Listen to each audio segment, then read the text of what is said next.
Now, another thing in terms of you're talking about a budget and you're working in certain confines, you've just recently posted something in the last couple of days on social media about another area you sort of had to work around a budget, but it's this really cool new technology that I want to explore for a minute with you, and that's the Volume Studio, which for people who are not familiar with that, that's what The Mandalorian was shot on. You have a car chase scene in Paige Darcy.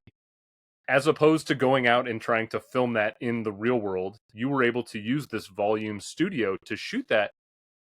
How awesome was it to get the opportunity to use Volume, and how did you apply that to the film to work around maybe the restrictions of going out and shooting a car chase scene in real time? The only way I had ever worked with a moving car in the past was either what's called poor man's process, which is where you have some people at the back of the car trying to push the fender and the front of the car pushing it back, and then you have enough like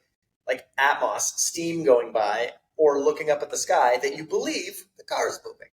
So that's the cheapest way you can do it. The most expensive way you could do it is called a process trailer, which is you put the car on a trailer, a very low profile trailer, so that when you look out the window, it kind of doesn't seem too elevated. And then you haul that behind a tow truck up and down the street. And this was a long scene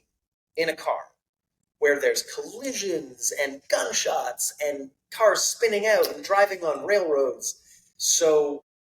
it didn't seem possible in any way to do this in a $4.5 million movie. I'll repost that once this episode goes up, because you get a nice behind the scenes of all that goes into that. And it was just fascinating because in my mind, I had perceived Volume as this really high-end technology that was maybe going to be really not cost effective, but maybe there's a world, talking about, again, a mid-market level, maybe there's a world where this technology allows for an action movie to be made on a little smaller budget